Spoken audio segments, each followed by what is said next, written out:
का जो नाम है वह है पद। और ये पद किसने लिखे हैं दोस्तों? सूरदास ने लिखे हैं। सूरदास के द्वारा लिखे गए पद हैं।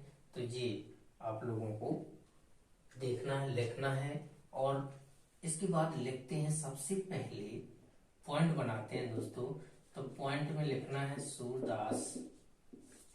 सूरदास जी का जन्म। जन्म कब हुआ था, कहाँ हुआ था? तो जन्म सन में लिखना है दोस्तों। जो जन्म हुआ उनका, जन्म हमें किस में लिखना है? सन में लिखना है। तो सूरदास का जो जन्म हुआ था, कब हुआ था और कहाँ हुआ था, ये दोनों चीजें हमें बतानी है। तो जन्म हुआ था 1478 ईस्वी में। कब हुआ था? 1478 ईस्वी में इनका जन्म हुआ था। और कहाँ हुआ था ये भी हमें बताना है। तो कहाँ हुआ था? मथुरा के निकट बताया जाता है। मथुरा के निकट बताया जाता है कि मथुरा के निकट इनका क्या हुआ था? मथुरा के निकट इनका जन्म हुआ था। तो दो जगह हुआ था दोस्तों। एक तो बताया जाता है रुणकता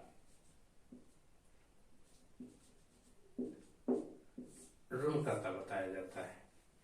ठीक है, रुणकता या फिर आ जाए रेणुका। तो ये भी रुणकता या रेणुका बता दिया जाता है, लेकिन रुणकता ज्यादा सही है। और इसके बाद दूसरा जो बताया जाता है वह है दिल्ली के पास।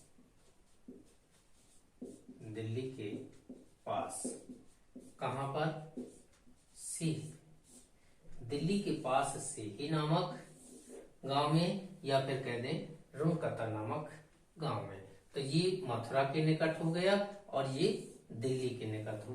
तो दो मत हैं इनके जन्म के बारे में, जी आपको ध्यान देना है। तो ऑब्जेक्ट में दो एक साथ नहीं पूछे जाएंगे, या तो कह दें सीही ऑब्जेक्ट में आएगा या फिर रुणकता आएगा। जो भी आता है उसको हमें लिखना है। इसके बाद जो जन्म हुआ वो हुआ था आपका 1478 ईस्वी में। अब देखते हैं दूसरा पॉइंट। दूसरा जो पॉइंट है सूरदास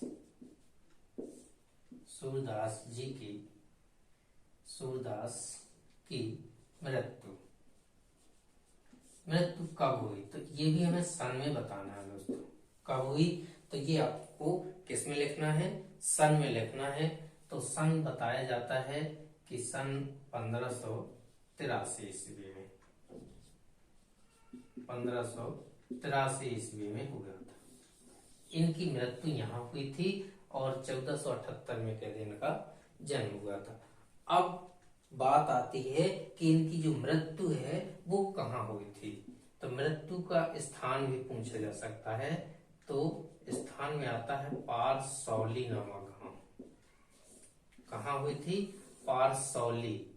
ध्यान देना, पारसौली में इनकी मृत्यु हुई थी। तो ये आपके 3-4 ऑब्जेक्ट हो गए। सन, जो जन्म है, तो ये सबसे ज्यादा पूछा जाता है। जन्म कब हुआ था? 1478 में। मृत्यु भी पूछी जा सकती है 1583 में। कहाँ हुई थी? पारसौली में हुई थी। इसके बाद अगला जो प्रश्न है, देखते हैं क्या है। तो प्रश्न है सूरदास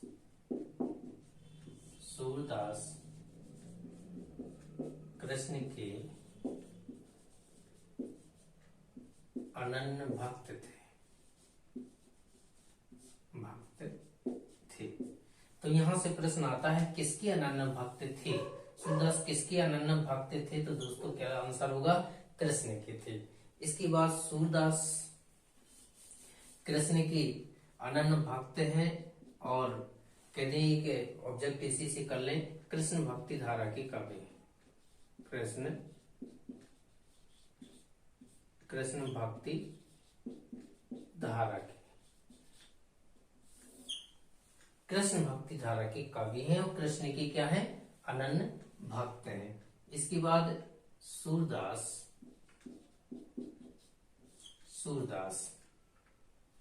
वल्लभाचार्य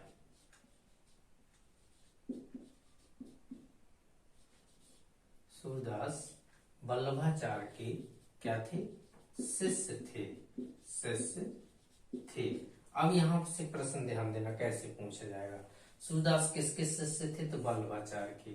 अब हम कह दें कि सूरदास के गुरु का नाम क्या था, तो वल्लभाचार्य। वल्लभाचार्य के शिष्य का नाम क्या था, तो क्या आएगा, सूरदास आएगा। और ये जो वल्लभाचार्य हैं, वल्लभाचार्य तो कृष्ण भक्ति धारा के आदि प्रवर्तक है। कृष्ण भक्ति, यहां लिखे दे रहा हूं मैं, कृष्ण भक्ति धारा के आदि प्रवर्तक कौन थे, तो हमें क्या लिखना है, वल्लभाचार्य थे। सबसे पहले कृष्ण भक्ति धारा का प्रवर्तक किसे माना जाता है, वल्लभाचार्य को। और जो वल्लभाचार्य हैं, ये इन्होंने क्या किया था, पुष्टि मार्ग की स्थापना की थी। पुष्टि मार्ग की स्थापना, तब पुष्टि मार्ग की स्थापना किसने की थी, तो भी हमें कहना है वल्लभाचार्य ने की थी, पुष्टि मार्ग। अब अगला जो प्रश्न है देखते हैं क्या है। सूरदास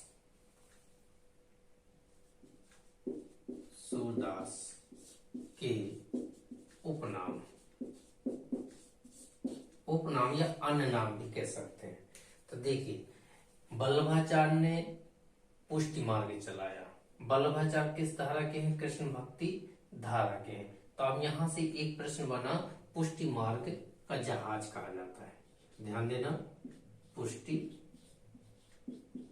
मार्ग का जहाज, क्योंकि पुष्टि मार्ग एक भक्ति का मार्ग है जो कहने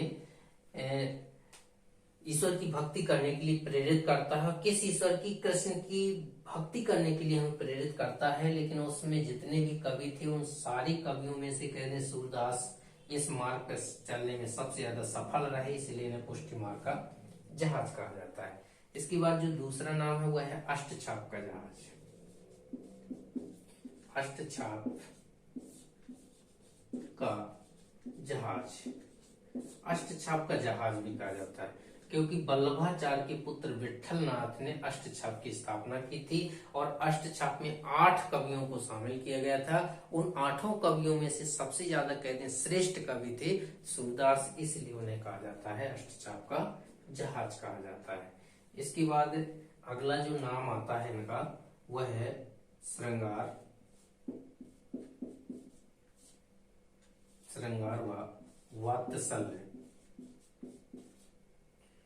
वात्सल रस का सम्राट। ये देखिए, श्रृंगार और वात्सल रस का सम्राट इन्हें कहा जाता है। अब ध्यान देना, यहाँ सम्राट में तो आ जाता है दोनों का नाम, श्रृंगार और वात्सल रस का सम्राट कहा जाता है। अगर पूछा जाए सम्राट किस रस का कहा जाता है, किस रस का कहा जाता है, तो ध्यान देना सबसे ज्यादा मोस्ट रहता है वात्सल रस का सम्राट कहा जाता है। लेकिन श्रृंगार रस का सम्राट भी इन्हें को कहा जाता है। और सबसे ज्यादा प्रधान रस सूरदास के पदों में कौन सा था, तो फिर आपको वात्सल ही बताना है, श्रृंगार को आपको प्राथमिकता नहीं देनी है। तो ये तो हो गए इनके क्या उपनाम हो गए। तो इन नामों में एक ना एक जरूर पूछा जाएगा दोस्तों, ध्यान देना। तो कृष्ण भक्ति धारा के प्रवर्तक भी हो गए। देखो, आदि प्रवर्तक यदि पूछे जाए तो वल्लभाचार्य है। बाकी वल्लभाचार्य के बाद अगर प्रवर्तक का नाम आता है, वल्लभाचार्य का नाम नहीं होता है, तो वहां सूरदास कृष्ण भक्ति धारा के प्रवर्तक माने जाते हैं। इसके बाद इनकी जो भाषा थी काव्य की, क्या भाषा में आपको लिखना है ब्रज भाषा। सूरदास के जो काव्य की भाषा थी क्या थी, ब्रज भाषा थी। तो ये भी आपको नोट करना है। इसके बाद फिर अगला जो पॉइंट है, रचनाएं चलते हैं। रचनाएं, तो इनकी 3 रचनाएं मानी गई हैं। 3 रचनाएं में एक तो है सूर सागर, जिसे महाकाव्य की संज्ञा दी गई है। किस प्रकार का काव्य है, तो इसे महाकाव्य की संज्ञा दी जाती है। और आपकी बुक में एक भ्रमण गीत प्रसंग है दोस्तों, भ्रमण गीत। तो ये पूछ लिया जाता है कि जो ये भ्रमण गीत है ये कहाँ से लिया गया है, तो सूर सागर से लिया गया है दोस्तों। भ्रमण गीत जो प्रसंग है वो सूर सागर से लिया गया है, जी आपको ध्यान रखना है। तो आपके इसमें जो पद है वो भ्रमण गीत के पद है, लेकिन भ्रमण गीत जो रचना है या कहते हैं अब रूप भ्रमण गीत जो अंश है वो कहाँ से लिया गया है, किसमें अवतरित है, तो सूर सागर में अवतरित है। इसके बाद जो दूसरी नंबर की है वह है सूर सारा वली, और इसके बाद जो तीसरी है वह है साहित्य लहरी।